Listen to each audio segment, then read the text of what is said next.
Sir বিভিন্ন সময় আমরা যে সমস্যাগুলো আমাদের দৈনন্দিন জীবনে ফেস করি সেগুলো আসলে আমাদের চারপাশেই ঘটছে তো, এবং এগুলোর কারণগুলোও না আমরা খুব কমন জায়গা থেকে চিন্তা করি যে পেটের সমস্যা হয়েছে, এটা হয়তো বা শুধুই ফুড পয়জনিং এর কারণে।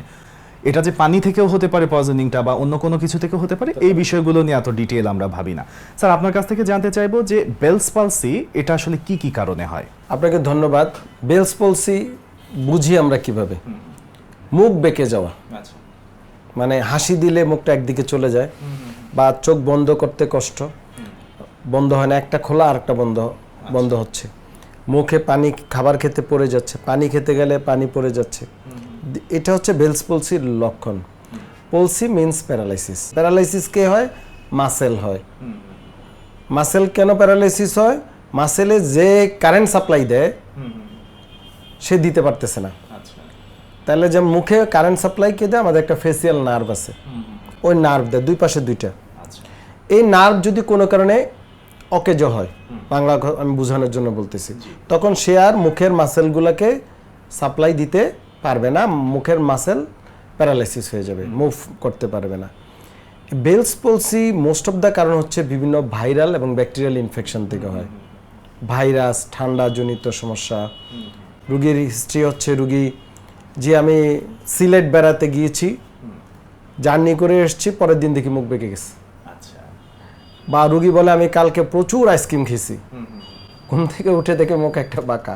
আমি ইয়াং প্রজন্ম বেশিরভাগই, এবং মেয়েরা বেশি এফেক্টেড হয়, কারণ তারা ঠান্ডা জাতীয় খাবার বেশি পছন্দ করে থাকতে চায়, এবং ওই ওয়েদারটা তাদের জন্য খুব পানি ঠান্ডা, হ্যাঁ তাদের এটা একটা ন্যাচারালি তার এরকম, তো তাদের এই মুখটা এটা কমনলি হয়, ছেলেদেরও হয়।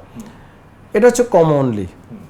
কিন্তু অনেক সময় রুগী মুখ বাঁকা নিয়ে আসে আমাদের কাছে, আর মেজর কারণ মুখটা বেঁকে গেছে এটি সে ওরিড, কিন্তু তার পাশাপাশি তার দেখা যায় যে একটা হাত শক্তি কম, একটা আঙ্গুল ঝিঝি করে, অবশ, একটা পা শক্তি পায় না, এটা সে কনসার্ন না।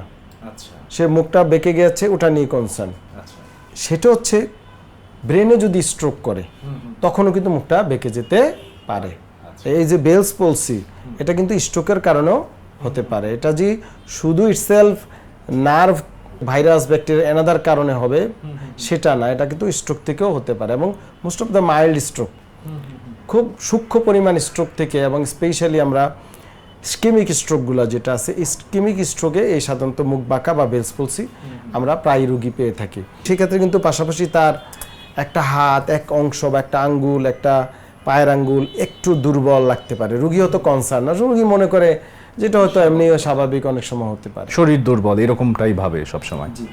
স্যার আমরা যেটা দেখেছি যে করোনাকালীন সময়ের পরবর্তী সময়ে বেলস পলসিটা একদমই মানে প্রচুর লোকের মধ্যে হচ্ছিল, আজকে শুনছি তো কালকেও শুনছি।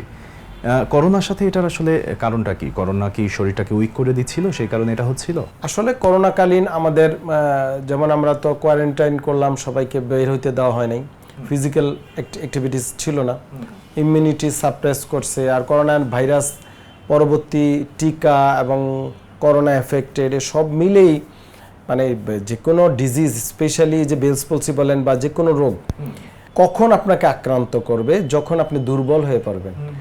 আপনি দেখবেন মানে পৃথিবীর মজার বিষয় হচ্ছে, দেখবেন কোনো একটা সবল রাষ্ট্রকে কোনো দুর্বল রাষ্ট্র আক্রমণ করে না।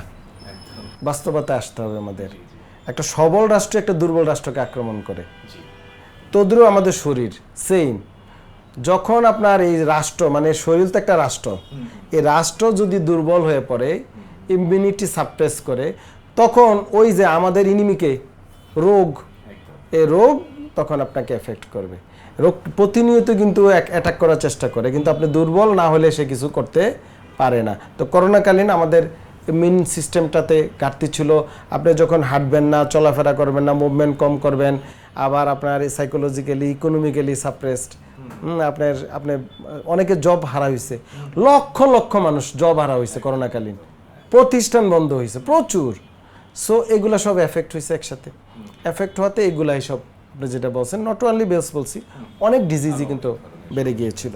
অনেক ধন্যবাদ স্যার, অনেক সুন্দরভাবে আপনি বুঝিয়ে দিলেন। প্রিয় দর্শক, আমরা শুধু এই বিষয়গুলো নিয়ে আলোচনা করছি আপনারা শোনার জন্য নয়, আপনারা শোনার পাশাপাশি এগুলো আসলে স্যার যেভাবে বলছেন সেভাবে একটু জীবনটা পরিচালনা করলে হয়তো একটু সহজ হয়ে যাবে।